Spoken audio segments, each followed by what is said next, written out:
Hey folks, Steve here, and this is going to be the first recording for the Dark Sands War in North Africa 1940 to 1942 series that I'll be doing here on the channel. This is a result of the Dark Vote, where I had viewers vote on which game system, or rather which game in the game system that I guess we refer to as the Dark System. I would cover on the channel first, or at least in the near term, the choices were the Dark Sands or the Dark Valley. I had just gotten the new printing of the Dark Valley, but the Dark Sands won, and so I've got the game set up here. Everything's sort of arranged to get going, and we're going to try to work our way through this. Now, as opposed to the last playthrough video I did for a game in the Great Battles of History series, I'm really going to try to keep the recording time as short as possible, so I will make various cuts for moving units around. I will try to leave a lot of stuff just out of the direct recording because that makes the video very, very long, and I tend to be verbose as it is. So we'll run through things, sort of this intro very quickly, and we'll cover a lot. But once we get into the actual nitty-gritty details of gameplay, I'll tend to move very quickly, and you can kind of see as the game goes in the sort of in a session report type of format, but I do want to explain some of the game mechanics as we go along through here. So what I've done is I have set up the maps here. There are two map sheets that are connected from end to end, showing the west map, center map, and then sort of the east map. There's a glare. I apologize for that. There's an east map. Now, the scenario that we're playing is the full campaign, which starts off with the compass scenario.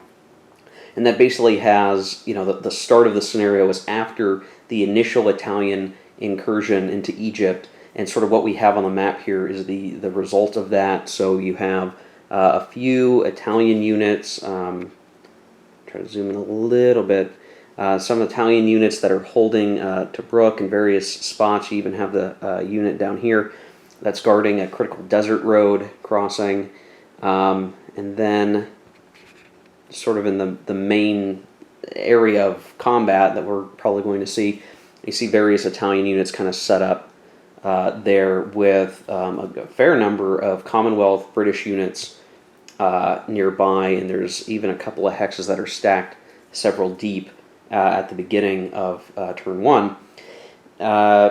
I've set up all of the reinforcements on the reinforcement tracks. You can see I have various counters that are set up in their place of waiting. On turn one at the beginning, the Axis do not have any usable assets. They already have a number of fortified, if I can get them in view here, there's a number of fortified box hexes that helps defense, so those are set up at the beginning in particular hexes. This kind of gives the advantage a little bit, in some ways, to the Commonwealth, and they have a fair number of assets that are available. So they have their own fortified boxes that they can look at placing in the turn. They also have garrison units they can look at placing, and they also have their Air Force, the Royal Air Force, as well as some Navy support for shore bombardment on the coasts. And so just right away, this being the British counterattack against the Italians, they're going to be able to bring a lot of punch into those combats with some extra support, and that'll prove pretty useful, I suspect. Now, if you're not familiar with the game, it is a hex encounter game, which means you're moving, you're attacking, you're typically attacking from multiple hexes into a single hex, looking for odd shifts, that sort of thing. It's not terribly complicated. The assets like the Air Force and the naval units will basically add combat factors on top of the units you're already bringing into combat in order to increase your chance at a better odds ratio. And of course, things like terrain will factor in if you're attacking across a certain type of hex side or into a certain type of hex. Things like that will all be taken into account for combat. In terms of the rest of the setup, we're in pretty good shape to get started very soon. I do want to show how the game functions overall in terms of turn order. So in the broad strokes, You have a basic sequence of play, and you determine some initiative. The British have the initiative, the Allies have initiative on turn 1, and that basically means that they'll get to pick an action chit to start the game off of. But how all of that works is that you have a randomizer cup, and based on a turn schedule, you're going to have different chits that go into that cup that you draw from to determine who gets to act and what they get to do in that action. The action chit availability is on a chart that comes with the game, and so each turn has a predetermined allotment of chits that you will use. Now, I had said in a previous video when I announced the winner of the Dark Vote that I'm a little worried that this is going to railroad the game a little bit too much, because with a set schedule of activation markers, you're basically just building into that system just hard-coded advantages and disadvantages. This being an operational game, in effect, and not being a strategic game, it is true you don't have control over production necessarily. You have limited control over replacements. But I'm just a little worried it's going to feel like a straitjacket as we get into the game and just simply one side just by default being disadvantaged. So you'll get probably a North African campaign here where the British are going to push the Italians back, the Germans will come in and push the British back a bit, and then we'll have a bunch of fighting in the middle. Hopefully, it's fun the whole way through and we don't feel shackled by that. But just to show the difference of what I mean, obviously the British are going to have several advantages at the beginning of this. This is their sort of counterattack. It was supposed to be a probe attack, and then they managed to do very well and push the Italians out. By default, you always have the logistics chits there that are added. But then for the British, they have this O'Connor chit. They have 2 move or combat markers. So just to kind of show that a little bit better, if this will focus. So there's this chit that says move, and it's got the plus marker. On the back, it says combat, and it's got the plus. Now, that doesn't mean it's a move and combat chit. It is a move or combat chit. It means that plus is there to signify you can pick, when this chit is drawn, what you would like to use it for. There are movement chits, for example, like this German one, which, of course, I'm going to lose my focus, is move and move. It can only be used for movement. You don't have a choice. And likewise, they have one for combat. So here, the British have their O'Connor chit, the move or combat, and then there's a half move or combat with a negative modifier.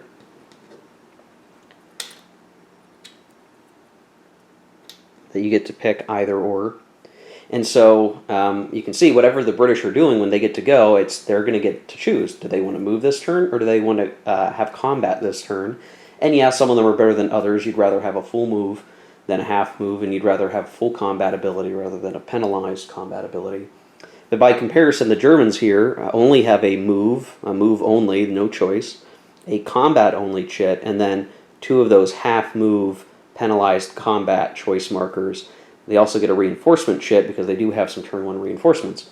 So what should be clear, if it's not, and I can explain it here, is that at least on this turn 1, with the assortment of action chits we have, the British have a lot more operational flexibility.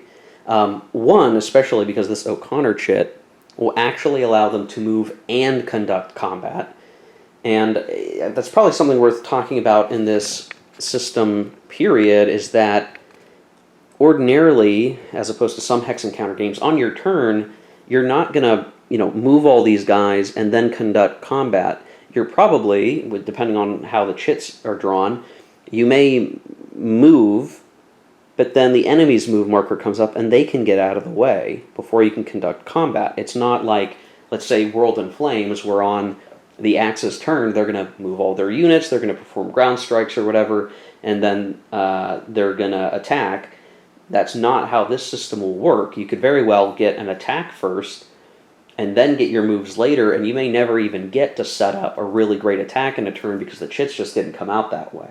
So there's a little bit of just unexpectedness. You try to do the best that you can, knowing what's left in the cup when an activation chit comes up. It's part of what makes this system really good for solitaire, because you're just playing whatever chit you get to the best of your ability. You can do some minor planning ahead in the broad strokes, but you're really trying to understand in this instant, what can I do that's most effective? So returning back to these chits and what the current situation is, the Germans are going to have less choice. They do get a couple of those either-or markers that are not as good as a full one. But if they get that combat marker or they get this move marker and they would rather do something else, they simply don't have the choice and they are restricted.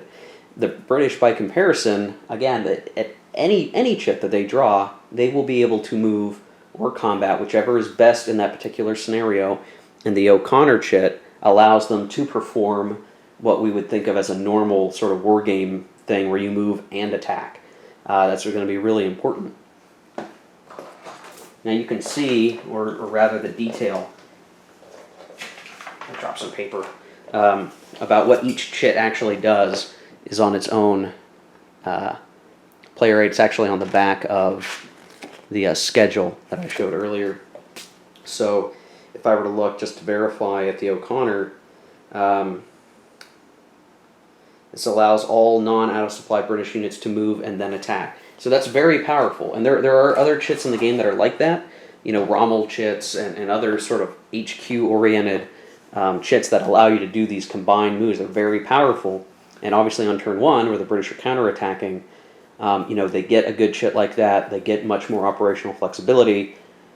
It seems like it'll be very hard-coded, right, that the Italians are going to get the snot beat out of them and are going to be chased back to through Libya, past maybe even Tobruk, depending on how things pan out. So what's going to be my one concern going into the game is just, is that action chit schedule going to be too overpowering? Maybe in the early game when things are quote-unquote supposed to happen. Hopefully in the middle of the game it can be anybody's game, and we'll see, you know, a tight fight. So yeah, there we go. That's a quick 12-minute intro to the game setup as it currently is. The Commonwealth have a unit in the back here that will probably look to do an extended move. The railhead marker is still back here, so they'll eventually look to extend the rail line to Tobruk. And yeah, we're just at the beginning of the festivities with a lot of units still to come. The Germans aren't in yet. We'll see how it goes. So we'll see you in the next cut. Okay, one thing I wanted to bring up here as I'm recording this video is that hopefully by the time you're watching this on YouTube, my file will have been approved on Board Game Geek, and I will have put the link down below in the description. But I put together an additional player aid chart.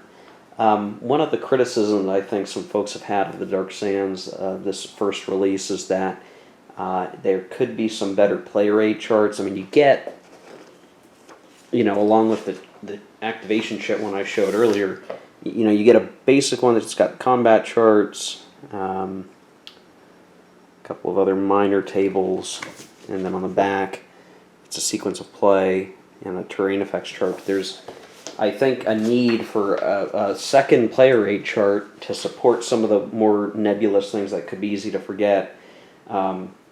And it's funny because I think the new edition of Dark Valley just has a really great set of player aid charts. But the Dark Sands was missing one, so I have put together a quick, it's just 1.5 sheets, player aid sheet here, and what I put on here was, my printer's got some issues right now, so some of this doesn't show up well, but it will look fine on the PDF. Zoc effects summary, out-of-supply effects summary, fort information summary, what the Allied assault doctrine is, then the Panzer doctrine, which there's a lot of layers to this that you could easily forget, so I put all of that here. German infiltration movement, and on the back is disruption effects and the naval movement pieces of the rules, and then VP hexes. I think all of these things, you know, they're already in the rule book and the playbook, and they are part of the rule, so in theory you should learn them and know them, but some of these things are, like I said, a little nebulous. It could be easy to forget, and so I think it makes sense to have an extra player aid chart. And I did my best to try to put that all together for the ease of my own use at the table as I play through this series, but I imagine it will also be useful to you. So please check the description down below. Check that file out. If you're looking around on Board Game Geek, you'll be sure to find it anyhow. So thought I'd throw that out there before we get into things. Okay, so we're going to get started here, and I'm taking inspiration from the example of play, but I think it does make sense right here at the start of the game with the British having initiative to go ahead and select their initiative chit to be the O'Connor chit for that move and attack combo, so that we just right away smack the Italians very hard. So I'm going to set the counter up there on the action chit record track, and we will have the Commonwealth do a move and combat action. It means all units are going to be able to do that. I'm also going to have, just like in the example of play, the unit there in Alexandria do an extended move to get closer to the front lines. I see no reason not to do that at this point, so we will do that. How an extended move works is that you can basically move, it's almost an unlimited number of spaces along major transportation routes of rail and road, as long as you go to a hex that doesn't have a Zoc or an enemy unit in it. And so part of the cost of doing that is you do have to roll to see if the unit becomes disrupted along the way, and so we will figure that out here. I think in the example of play, the unit they had would move all the way. I think they set them up here, right outside the Zoc of the Italian unit. So we will try to do that. So we'll move the unit all along here. And as it crosses the map border there, we have to roll. And I rolled a 5, and so the unit does become disrupted. So this is already, we're off the rails of the example of play. I think in the example of play, the unit succeeded. So we're going to mark it with the disrupted marker. And when that disruption occurs, when crossing a map section, it must move a number of hexes equal to the disruption check die roll, and is marked with the disruption marker. Okay, so basically that means the unit's going to continue to move, but I think it can really only move up to here. And so I think that is...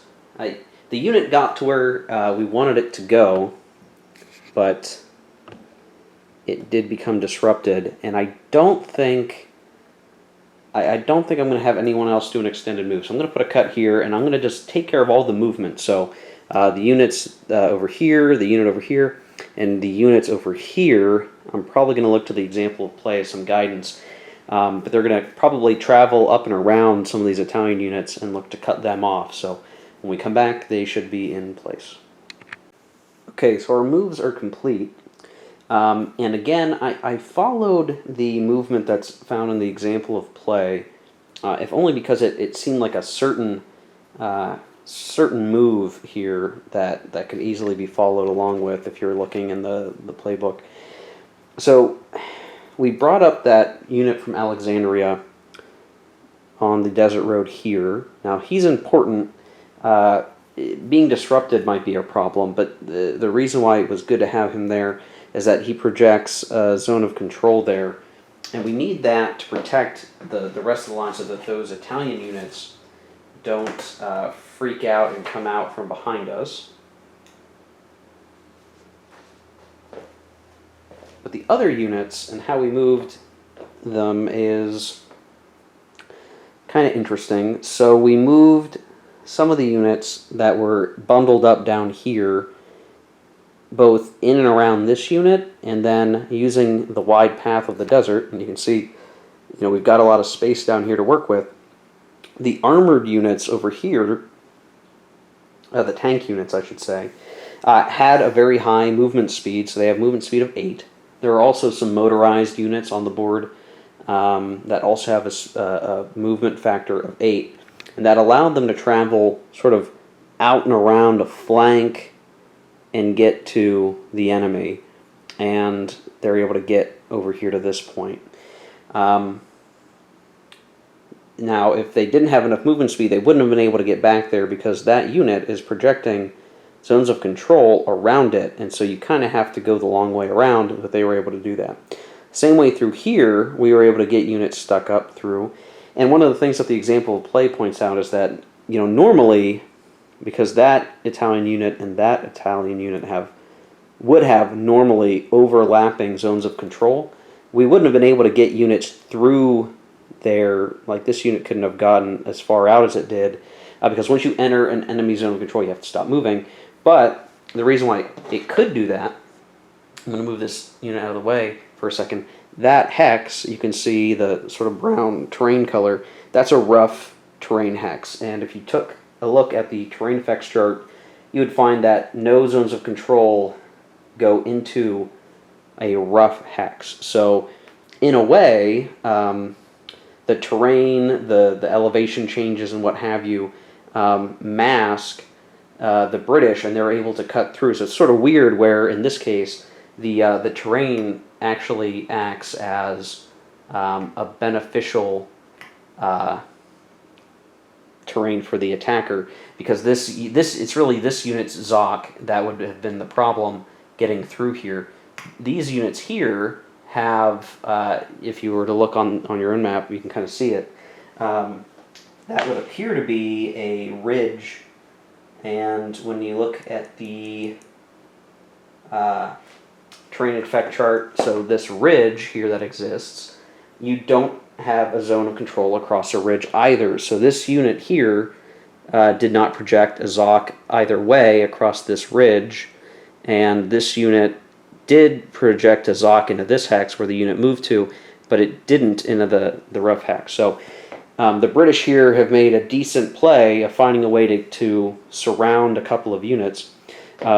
This unit, if it has to retreat, is going to retreat either into enemy zone of control, or it's going to have to retreat into across a ridge into bad terrain.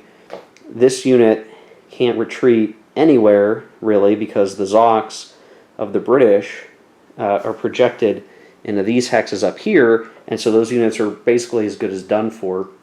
And assuming we're able to actually defeat these units and send them packing, the British will at least have a screened line for their own supply, starting with this unit down along here to down here, only maybe the issue being, well, what if the Italians could get a unit to come away all the way through here, but there's no unit that's going to have enough movement to get there. At least the Italians certainly don't have a unit that could move that far and make it. Even traveling along the incomplete railroad. You should see, this is a railroad here. It's actually not completed.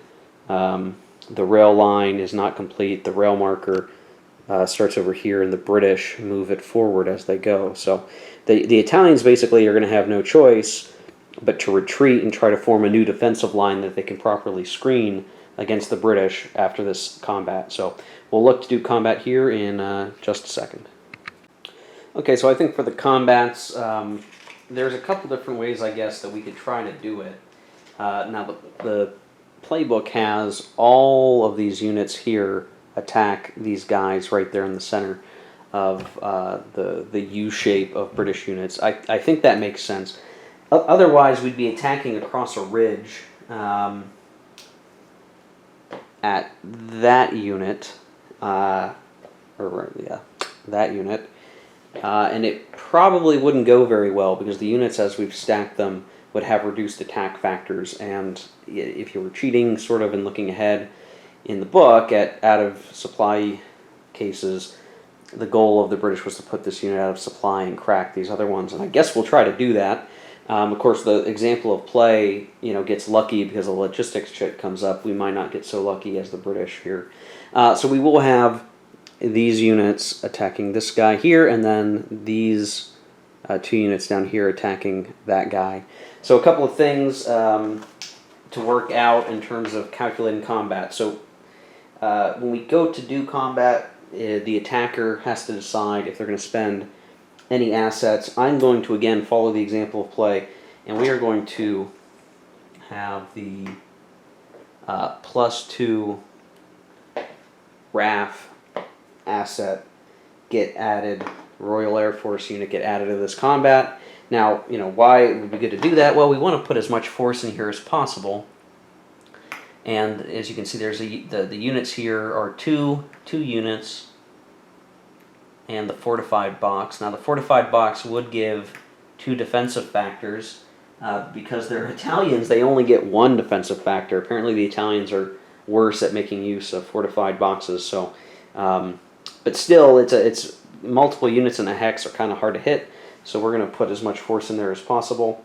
So if we were looking at all of the attacking units for the attack factors, 3, 6, 9, and then 4 more. So that would be 13 plus the air assets brings that to 15 factors, and we compare that to the Italians. I should have moved that. So 3 defensive, 4 plus 1 for the fortified box is 5. 15 to 5 is a 3-to-1 attack, right? So if we looked at the combat results table, we're going to be using the mobile one because I think the only case we use the assault table is under certain special turn conditions. And come to think of it, maybe that's something I have on my player aid sheet that I created. I have to look. Maybe I didn't. Okay, so that's only turns through 14 through 17. So we will use the mobile CRT. So on the 3-to-1 table, we were looking here, 3-to-1 table, we get a variety of results here. Now, do we have any die roll modifiers? The units are not out of supply yet, they're not disrupted.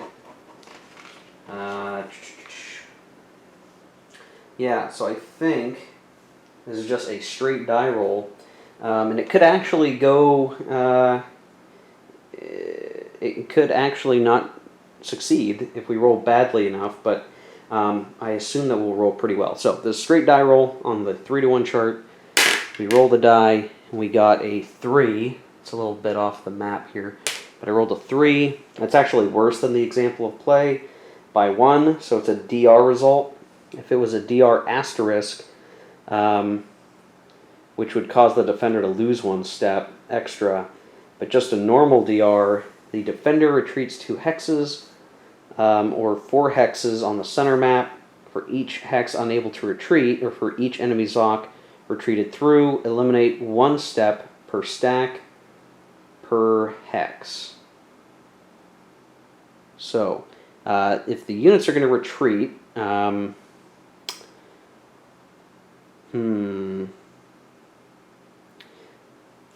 don't want them to retreat up and over. I can't really do that because they're going to be in multiple Zoc hexes and take multiple losses. I can back them up against the sea, though, so we're going to have them retreat, and we have to take 1 step per stack. So this is 1 stack.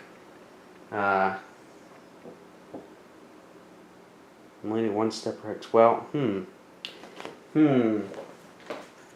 Well, if we need to retreat 4 hexes, and we don't have room, we might have a problem here. These are each 1-step unit, so this could be a problem. I'm going to look at the retreat rolls real quick here.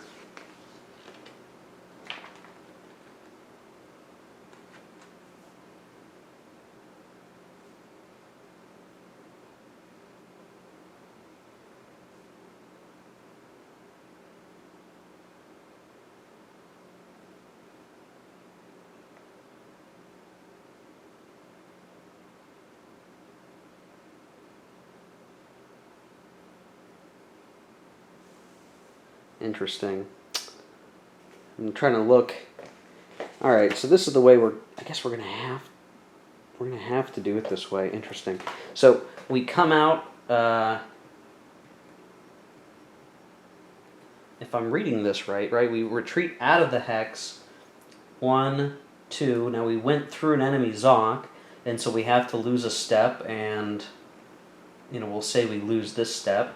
This is a non-replaceable unit. It's got the dot on here, and of course I can't get it to focus. It's got the dot, which means it's not replaceable, I believe. So this Italian tank unit is removed. We'll just put it, away from the map here, and then that would give us here, and we've retreated 1, 2, but we need to retreat 2 more hexes, and I believe we have to follow our retreat compass, which is basically, west. So I think we have to go now back that way to keep going. If I'm reading this right, and I could get some of this wrong. I guess that's part of the fun here.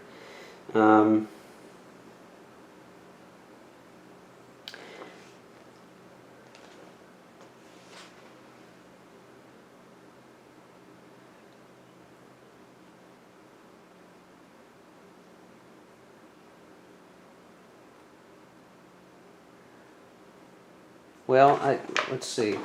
I think what we could do, we could retreat here, and based on the priority of the retreat rolls, I think I can retreat to here.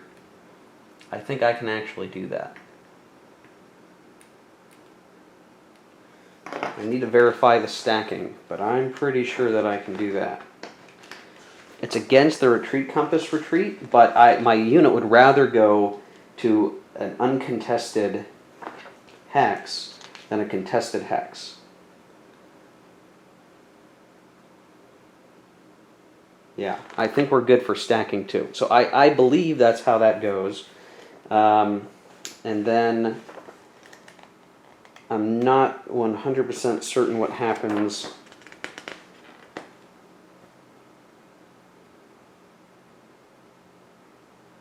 Let's see. Attacking combat units may advance after combat into the defending hex. And so I think what we will do, so we return the planes up to the assets box used, and we'll have this unit advance. And I believe that the fortified box goes away. I'm pretty certain. So we'll look.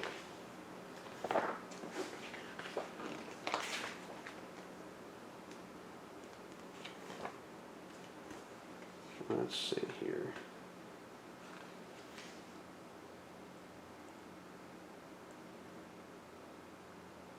Okay, yeah, so the fortified box is removed, asset used, and the available assets box for the Axis, and that is complete. So we actually didn't do as well as the example of play.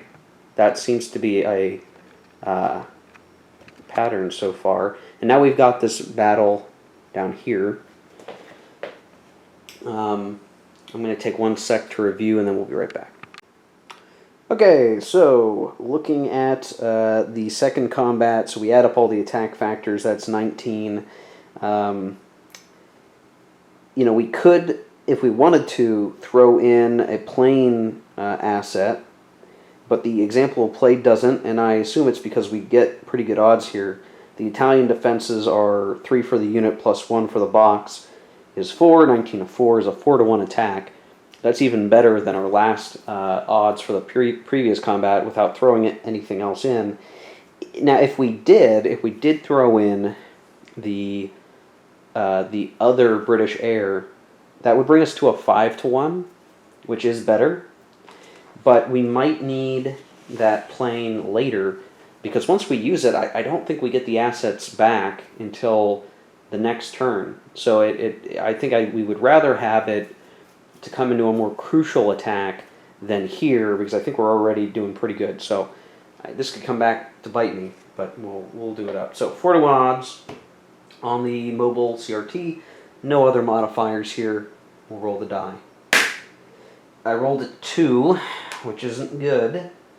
It is a DR result, fortunately, so it's just like the same one we got. The defender's got to retreat 4 hexes. For each hex unable to retreat or through each enemy Zoc retreated through will eliminate 1 step per stack per hex. Well, this is only one hex unit, but so the fortified box is going to go away. I'm reasonably certain this unit can retreat. And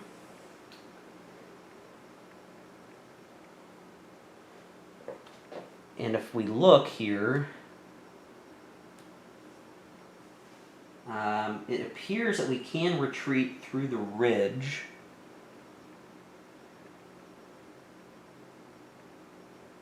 And so we will retreat, do up to here. We'll advance to here. And the reason why it could get away is that the British zones of control did not project across the ridge. So in this case, those ridge terrains turned out to be good for the defender who had to retreat. The hillscape covered their retreat, and they were able to get away. So there you go. So I think that is the end of that activation. So, again, this is a bit verbose. I wanted to explain it as we went here. But the British, counter-moved against the Italian incursion into Egypt. One set of guys got tired out by doing so, by traveling, so they were a little disorganized, but the other attacks went reasonably well. They were able to destroy the Maletti tank. I think that might be a regiment or company. I should look at that. I'm not terribly good. Once you go below a brigade, I don't know my NATO symbols very good. That's a battalion. Okay. So we had a tank battalion here, an Italian tank battalion. Destroyed. It has the non-replaceable dot. It's going to be out of the game, never to return. Too bad. So sad for the Italians. So that is the end of the very first activation of the game. Again, we went by the example of play, and both by basically all because of the die rolls. We fared a little bit worse than the example of play. Our unit got disrupted where the example did not. Our attack up here failed to destroy the entire stack. Instead, we were only able to destroy part of it. And then down here, we basically did as well as the example of play, but it could have been a lot better, I think. I think it could have been a lot better. But that's how it goes. Anyway, okay, so we'll come back when we draw the next chit. Okay, so we're going to draw the next activation chit. I've got my fancy red cup with all the goodies inside. So we're going to see what we get. And we'll nice and mixed up here. I have pulled the half move or combat chit. Well, now that that's come up, I need to think through this a little bit, so we'll set this right there. It's something to keep in mind. There are activation limits in this game, something that does not exist in its cousin game for the Dark Valley. So basically, each side is going to get 2 moves and 2 combats, basically. And for the purposes of this, if we were and that's not counting the O'Connor chit. So this will be, if we pick the half move, this will be our first regular move activity, and then we'd only get 1 more. If we did combat, we'd only get 1 more combat, and so you kind of have to think of it like what's going to be what's going to be the most economic choice here, and the fact that it's a half move or a crappy combat die roll modifier, we may just want to throw this away. It still counts against the limit, but unless we can actively do something with it that's very good, I'm not sure of what's worthwhile here. Now, the move actually could be useful.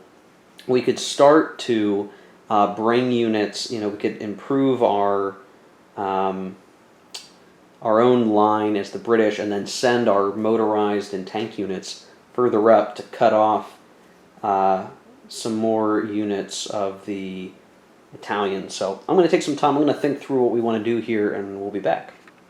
Okay, let's talk a second about what we could do with a half move.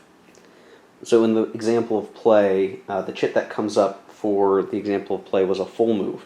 And so what the example of play shows are a bunch of units swinging out around, and very critically, the critical move is they're able to take, let's see if I can get it on there, the Halfaya, I don't know how to pronounce it, pass right here.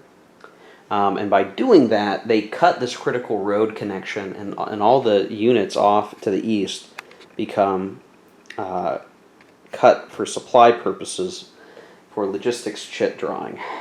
And we know that the logistics chits are coming because there are 2 in the cup. We've already had a couple of chits drawn. It's only a matter of time before we get one.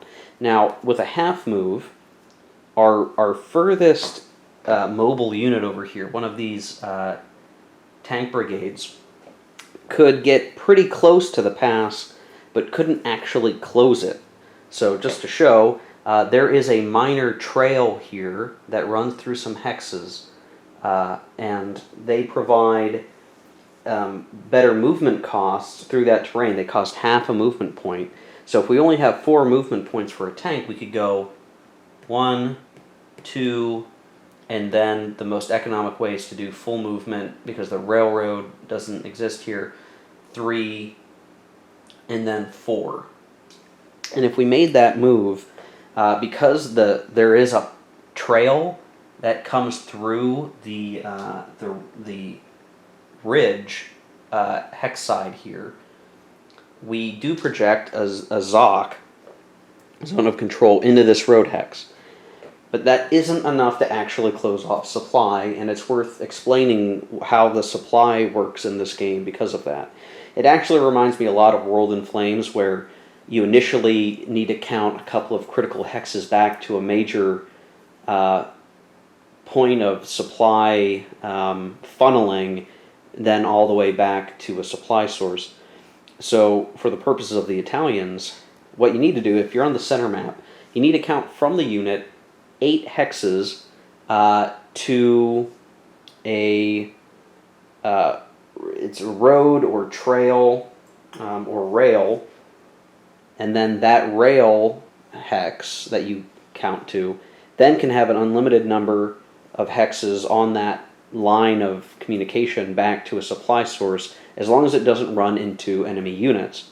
That initial overland portion of your supply path, the number of those 8 hexes that you count to get to a road, can be blocked by ZOCs. But once you're on the road, ZOCs don't have an effect. You actually have to plant a unit there. So for this unit being next to the road is not enough, because all the units east of there are either on the road, and so they're immediately counting on the road portion, or trail road portion of their supply line of communication. And even this unit right now, because ZOCs don't come across the well, actually, if I'm looking, those are wadis. So he would count 1, 2, 3, 4 hexes back to the road and still be in supply. So right now, even if we move the closest tank brigades up around through the desert trails and then across the unrailed desert, we couldn't get to the pass and project enough of our forces through the pass to cut off supply. And so that's as far as we could go if we wanted to. And if we did that, what we'd also have to be careful of doing is making sure that we screen the supply for any units that we move up. And so we can't quite, even with these units as they are right now, we can get them up here, but we can't quite cut the supply line of all these Italian units.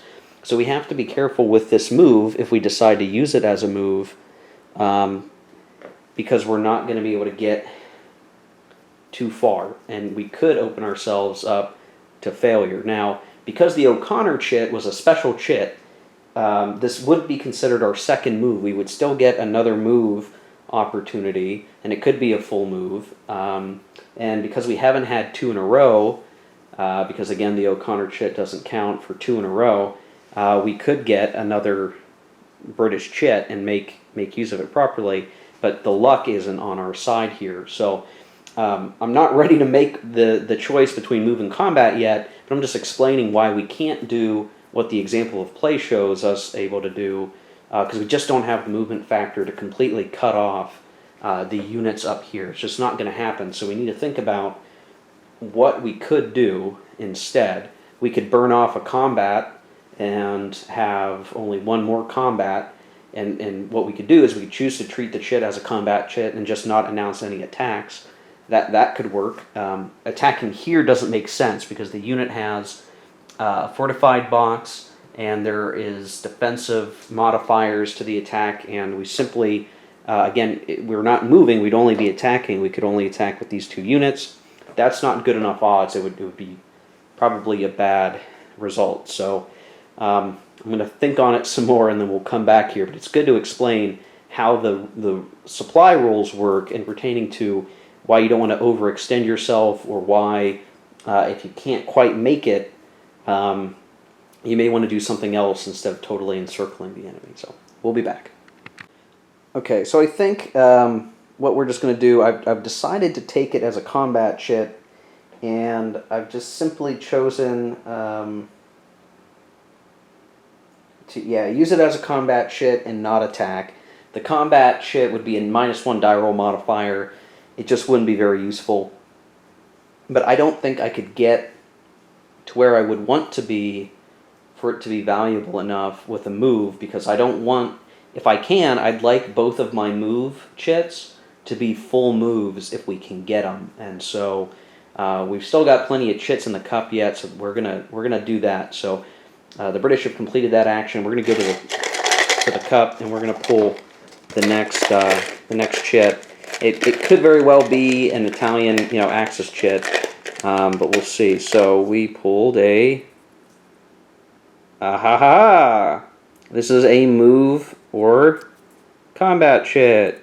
So I think what that allows us to do here, we can get back on track of where the example of play was at. Now this does mean that we're not going to get to go again, because we're now 2 Commonwealth normal chits in a row. The next chit will have to be an Italian Axis chit, but we can use this as a move, and I think we will, as our first move chit, and we're going to now try to take the pass. So this was fortuitous for the Commonwealth, so I'm gonna stop recording. I'll move the units, and you'll see we're pretty much going to be in a very similar situation as the example of play, most likely. Okay, so we're back after the move, and I basically took the exact same move that occurs in the example of play, and there's one thing that is concerning me as I look at it. Part of what the trouble is going to be that we could have this unit over here get knocked out. So I did move it 1 hex forward, like in the example of play. But the difference is, in our game, the unit is disrupted and won't lose that disrupted status until the end of the turn. Which means maybe, if the Italians are able to go, they could attempt to attack that unit and knock it out, and thus causing some problems to the Commonwealth, especially if they're able to move and cut off supply. But it is still going to be hard to cut the British supply for a couple of reasons. So for the overland portion, counting 8 hexes back, for the most part is doable for the units very easily on here. So the trail, road, rail portion, I mean, you can use a trail, and a trail is it's kind of hard to see on the map with the camera, but these dotted lines, and the reality is that even even if we were to lose the main road up here, the vast majority of the British units here can get onto the dashed line trail, and it can trace all the way off the map right over there. It comes off the other side of the map right here, and then it can trace back up and over to supply zone. So even if we did lose that unit for some reason, we'd be okay. The only challenge would be if, for instance, the Italians were able to knock that unit out and then proceeded to get units all the way down to here. This particular hex, it's not on the camera, this particular hex where the junction of the trails meet, if they could block that, then it would mean that the British units, again, assuming they had, these two units could go here and here or something like that, then that would be cutting the British out of supply. I don't think the Italians are going to be able to do that, but it still remains a possibility, and that's probably the bad move here that I'm making with that disrupted unit. It could be bad. Otherwise, the units are fine, and the way that the example of play has all these units set up and why they moved to where they moved is that each unit, their Zoc is adjacent to the Zoc of another unit, and so it is creating a barrier for the Italian units, usually for the most part on here, can't slip by enemy units, at least not easily. Looking through here, the ridge line does block some zones of control, but the movement cost to get through that area is sufficient that most of these Italian units simply don't have the movement to get anywhere where it would be valuable. They'd still very likely be out of supply or be in danger of being out of supply.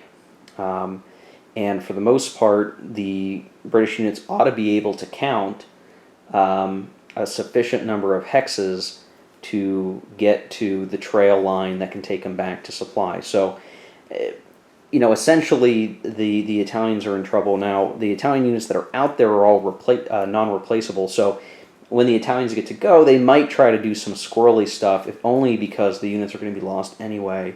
But you can sort of see, that unit has Zocs through there, then the unit down here has Zocs up through here, and so it's just creating that nice mapping of Zocs, penning in the Italian units. Now this unit on the far left had gone from over here and went all the way down and around, and they were able to do that because along the trail the movement cost is greatly reduced, and they were able to get a lot of movement, and they went all the way through Fort Maddalena down there along that route, and sort of the benefit of that is, they're going to be able to attack this garrison unit in Sidi Omar, but even more importantly, it helps project some Zocs. There's a Zoc here, a Zoc through here, and so we're extending the British line all the way out here, and it's going to be very difficult to be outflanked by any Italian unit at this point. So it is a pretty decent move to make. I don't know if I could have made that move in a vacuum. I probably would be underestimating those mobilized units and their movement speed to use them to the best effect. So definitely a learning experience, but it's a good thing to keep in mind, the relationship of how to maneuver. I think in terms of strategy, you really got to be looking at, the wadis, the ridges, the escarpments, and trying to understand, where are the Zocs, where can you navigate to cut those lines of supply, and where it makes sense to do that without tipping your hand too hard and taking a very risky move that could bite you depending on that chit draw. So that move is complete, and we will drop the cup. We will draw from the cup now for the next chit, and that next chit happens to be it is the German, or rather the Axis Italian move marker, and for their effect, they don't get a choice here. So this is their first move marker. They have to move. They can't choose to combat. They have to move. And the difference, I guess, between this and the example of play is the logistics chit came up and put a lot of these guys out of supply. But because these units are not out of supply yet, they have the potential to make something of themselves, so they're not totally screwed over. So I'm going to take some time off camera. I'm going to try to look at what the options are for movement. And we kind of have to balance it. Do we try to set up for a good attack against that disrupted unit and then hope to get another move and be able to dive down? We're not going to get to do more than 2 in a row. So if we do move, we've got to try to make it count. And if we can attack the next turn, great. If we get another move, we could make use of it. So definitely tougher. We don't have a lot of good options here, so we'll be back. Okay, so I went ahead and done the Axis move, and gosh, it's not a lot of options here. I thought about, well, if I tried to do and set myself up for an attack against the disrupted unit, I would have to hope that I get an actual attack chit. But then I couldn't get another move right in a row, and what it would probably mean is that the British then are able to counterattack. So it seemed to be the best option was to pull back and try to save what units I can, except I took the unit out of Bardia, and I guess I should, just for the sake of sanity here, because it matters, put a little Axis chip down there. I moved what units I could without sacrificing my flank here. I left that unit where it was. I tried to pull them all back here to set myself up for an attack.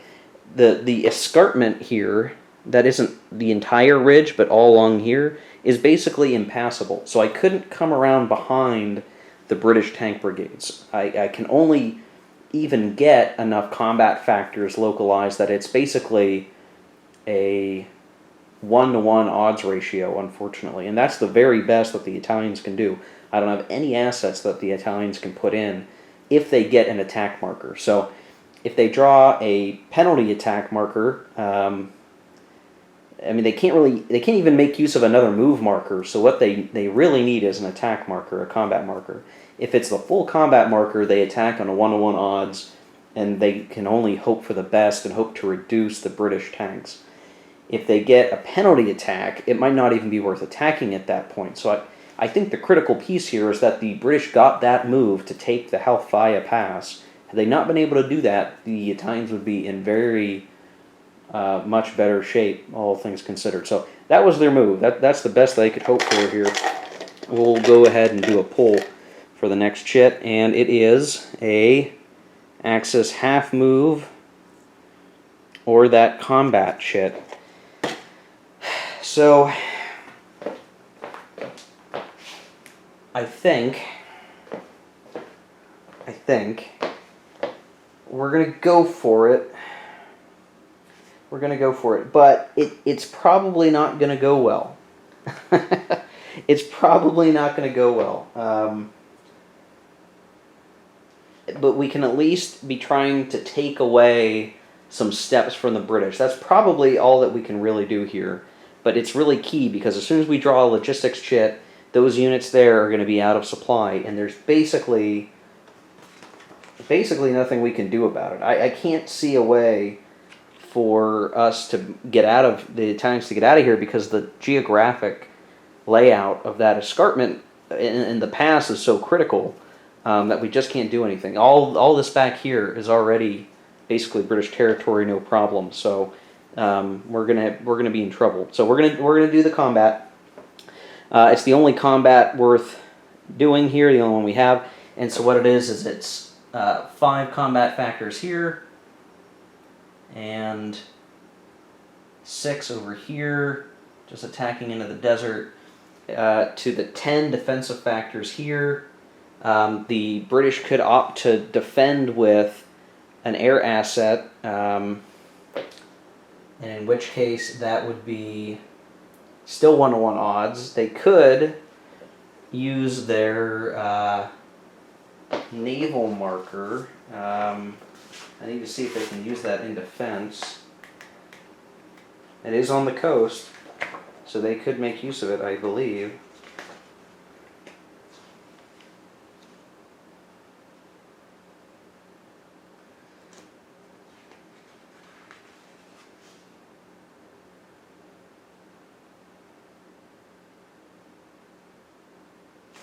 So if they did that, that would make it 11 to 12, and I think that ends up rounding down to 1 to 2, in which case this would be very bad. But then we wouldn't get it later as the Commonwealth. And I think when it comes to taking Bardia or Tobruk, that the +2 from the naval asset would be better used there than here.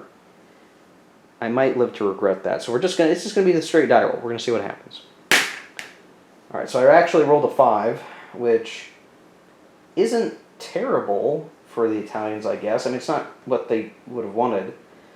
So a BL1 result is both attacker and defender lose 1 step. Must be tank panzer if possible. Well, this is a unit, and it is now on its reduced side. And let's see, we have to lose a step. Well, all these units are single step units. I'm pretty sure they all are. And I guess I'd rather lose steps from the units that are going to be cut out of supply anyway, so we will lose this unit, that single hex unit. So that could have been better for the Italians. They hit the tanks and at least did a little bit, but not enough to clear the route. So I can only imagine. It's a very good chance that the next check could be logistics. So we'll see what it is, and it is a British half move or combat. Well, we've already had 1 combat. If we choose combat here, it will be our last combat for the turn. And I think we wanted something. I think we wanted something better. So I think we want to use this as a half move. I think it makes the most sense to be a half move. And let's see. We want 1, 2, boink. And then, let's see, run across the ridge.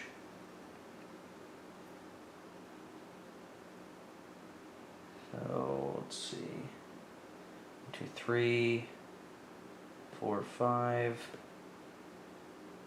And he's on a trail. So, I believe you can get up to here.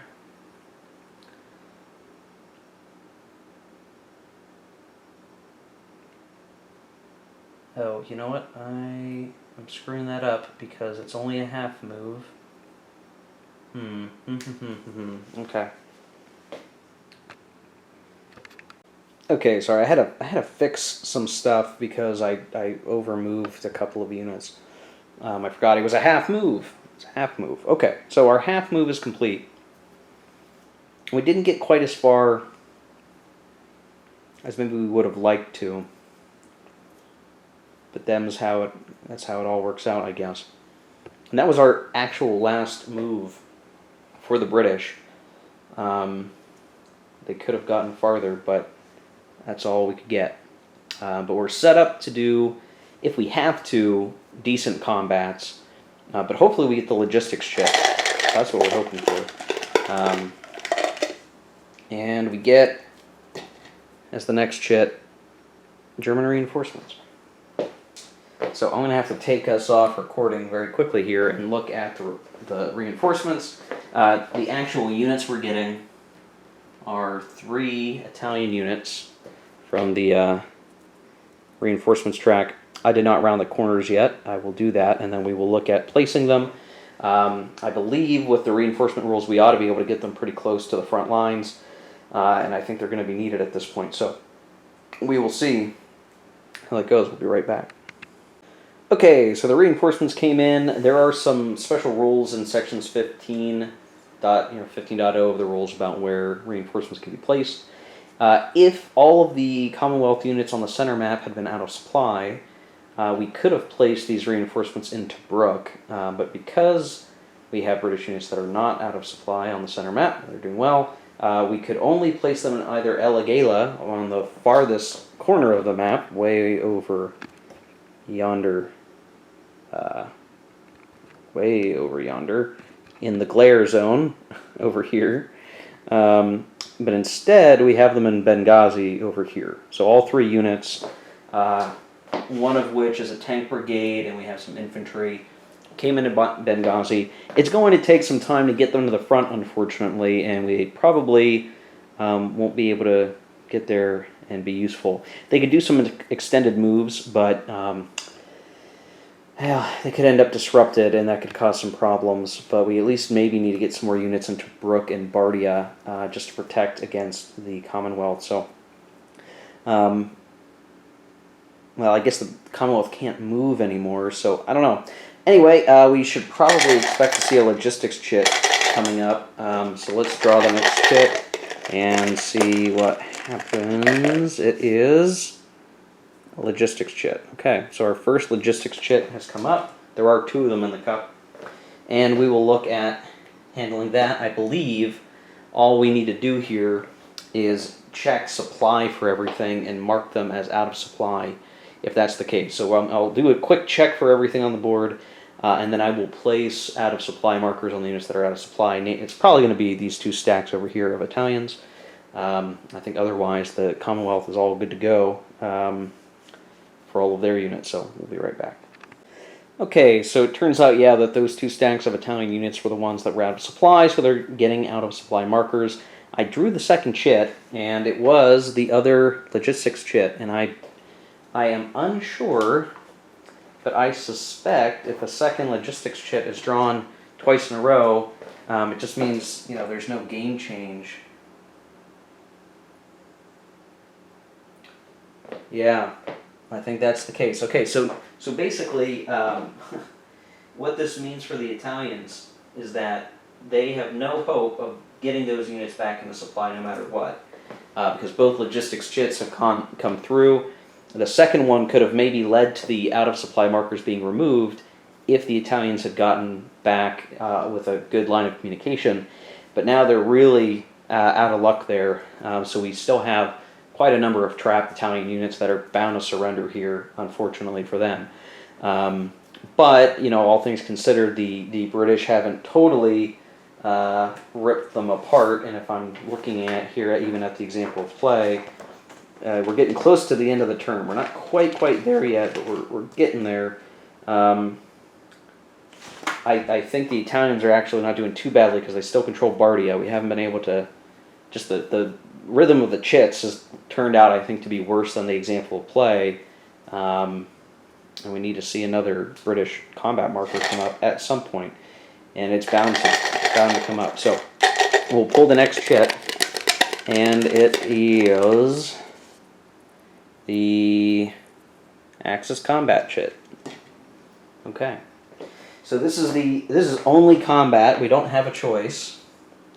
And when I look at the combats on the board, I don't think we have a whole lot of options. Attacking here to reestablish supply might be useful, but I don't think we can't restore that supply to those units. So when we get to the end of the turn, I think they're just going to go poof, even if we knocked out those units. Let me see if I can find something about that. Attrition segment end phase.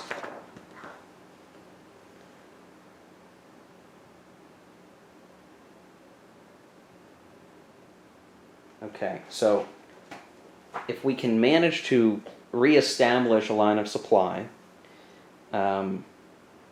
by the end of the turn, at the attrition phase, they aren't eliminated, but they stay out of supply, but that could mean we pull an attrition, or rather a logistics marker, and that could save them. So it might be worth attacking here.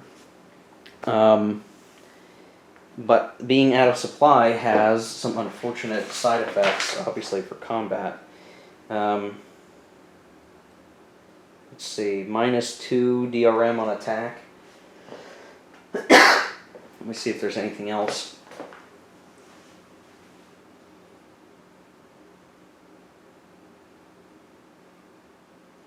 Okay, so it's just the -2 to attack. So we would have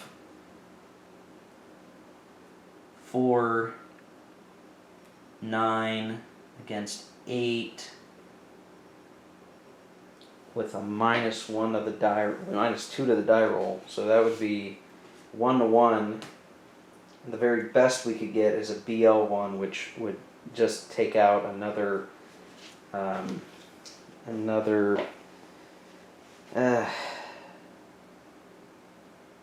well, we might lose the units we're gonna use the units anyway, so I think it's worth attacking.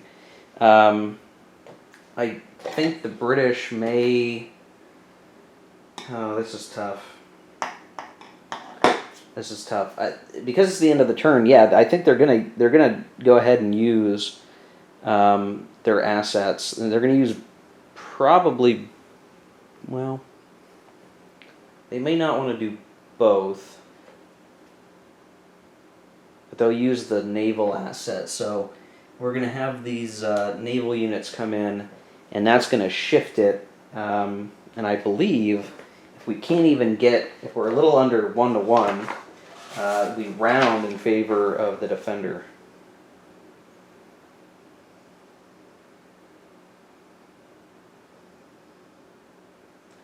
Fractions are rounded in favor of the defender. So if we added the 2 naval to this combat, it would instead be 10.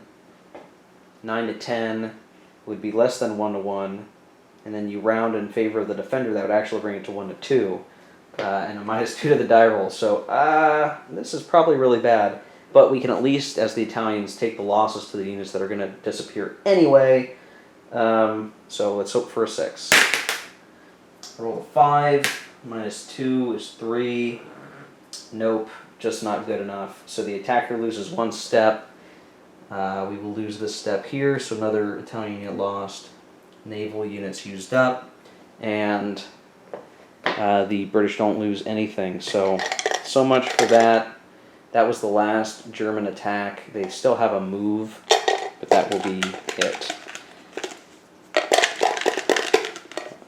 Next chit is a half combat or half move bad combat. So obviously for the Germans, well, I gotta double check. This might actually be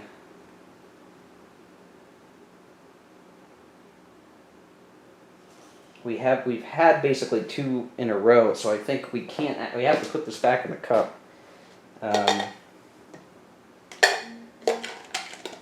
At least I think we do. Hold on, I'm going to check the rules. So with my interpretation of the rules, because if you ignore the logistics chit, the reinforcement chit, and the combat chit that were last played were Axis, I think we have to play the Commonwealth chit. So we put that half move bad combat chit back in the cup, and we'll draw the only remaining Commonwealth chit left. Now, the Commonwealth has had a combat in 2 moves, and so they have to take this as a combat, basically.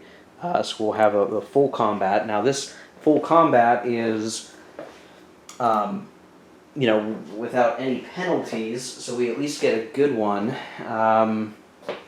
There's probably no point in attacking these guys, because I believe they're just going to go poof.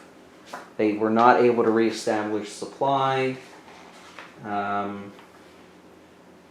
They are eliminated. So yeah, there's no point in attacking these guys at all. We can clear the garrison. That would probably be worth doing. And because this is the last combat, and the last thing that the Germans, or the Axis, the Italians can do is move, we can go ahead and use the last air here. Not that it really matters. So we're attacking the garrison. It's 3, and so 9 plus 1 is 10 to 2 is a 5 to 1 odds. 5 to 1 odds should be pretty good here. 5 to 1 odds, straight die roll. And we rolled a 5. It's an EX result. Defender eliminated, attacker loses equal number of steps. So I believe the garrison is counted as a one-step unit, so we have to lose a step. I'm not sure what's the best. I think, well, it looks like they're all equal in terms of losses. So we'll lose it to the Indian brigade, and then we'll advance after combat. We'll put the plane back. Okay. So now what that's done is that has opened a critical path here for the Commonwealth for next turn, because there is a desert trail that runs through here, up through here, and actually leads up to Tobruk. And so these units with pretty high ability to move may be able to, if they can properly screen the middle of the desert here, might be threatening Tobruk at the beginning of next turn now that they've cleared that desert garrison. But that's all we've got. I mean, it was good, I guess, that for the Italians they forced a Commonwealth step loss, but it's not very good. And then finally we have the last chit to draw, which was the Axis half move, because that's all we really have. And I think because the units that are in Benghazi will lose disruption when they get back, I think we want to move them. And I'm not even going to put disruption. I'm not even going to roll disruption, because that's going to be removed at the end of the turn. Oh no, it's a half move. We can't do extended move. Dang it. Okay. So I'll be back. I'm going to move the units manually, and we'll see what that looks like. Okay, nothing too crazy here. I just started moving those units up because the west map is on a different scale. A half movement, even on a road, doesn't get them very far. Here in the center map, I did what I could to try to just... I pulled a unit back to Bardia. There's not much the Italians can do. They've already gotten a lot of men trapped and are going to lose those. We haven't lost, in terms of operational area, we haven't lost Bardia and don't have Tobruk under threat, which is good. But it will only be a matter of time until they are. Turn 2 will probably be pretty rough. The British are going to get reinforcements in turn 2, but the Axis aren't going to get the German reinforcements until turn 3. So I suspect that turn 2 is going to be a pretty difficult time for the Axis, but hopefully turn 3 will be a whole lot better.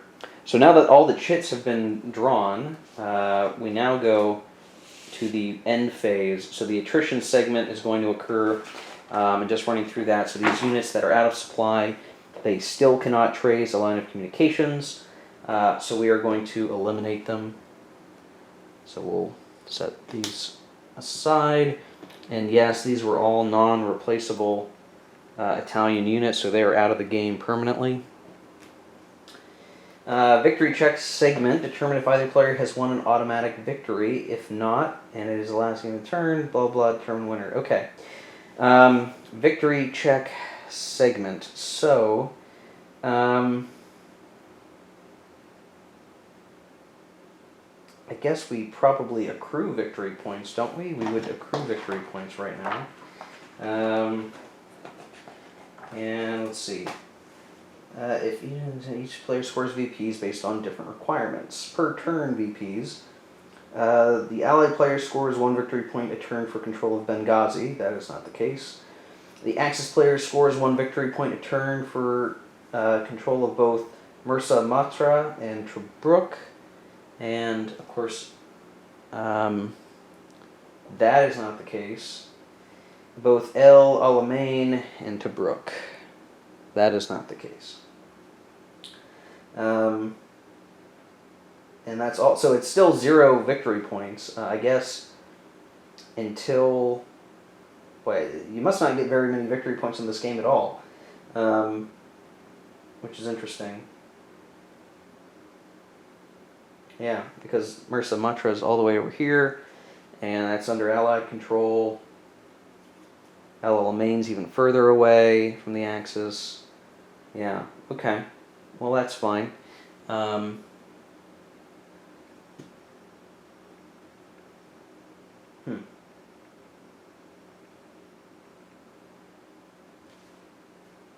Okay, then we have the building segment. So during the building segment, the railhead can advance, and the Tobruk bypass road can be built. Well, the Tobruk bypass road is going to be, I think, irrelevant. So we're not even going to address that.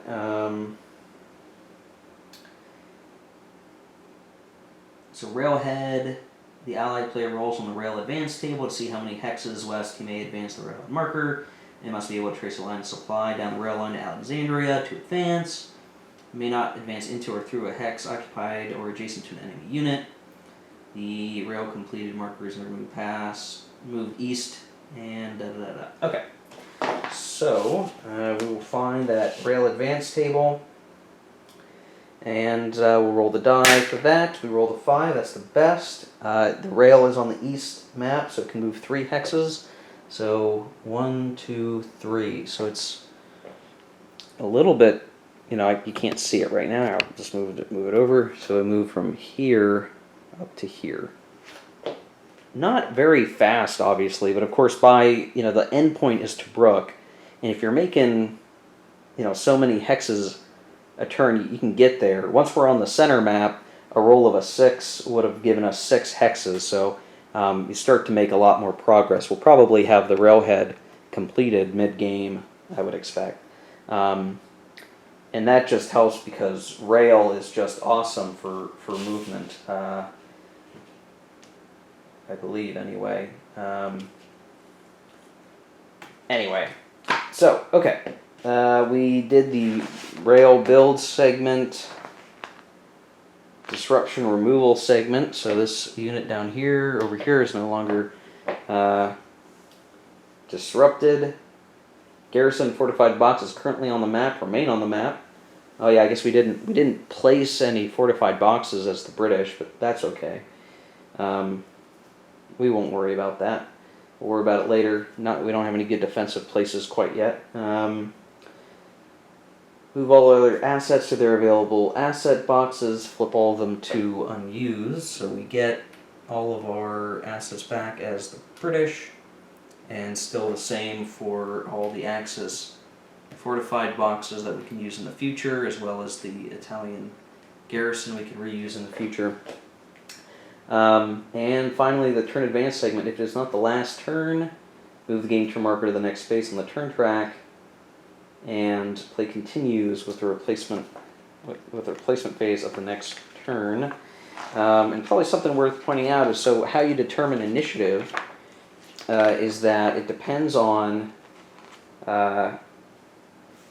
who had consecutive action chits. So if one player owned the last 2 consecutive action chits in the previous turn, the other player has initiative. Otherwise, it's going to belong to the person marked on the turn record track.